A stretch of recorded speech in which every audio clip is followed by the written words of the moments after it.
Hello everyone. Today we'll talk about how to fix or how to solve your Netflix app. To know how to fix or how to solve your Netflix, you should just go to settings.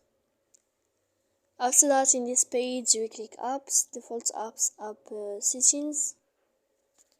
Here in this list, you will enter to the window of Netflix and you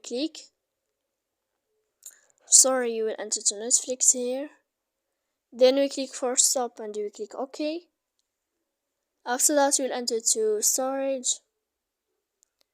Here we click clear cache, and in the end you can go to your airplane mode, you can turn on, and you can wait a moment to turn off your airplane mode again. So please don't forget to support us, like and subscribe. See you next time in another video, and thank you for your attention.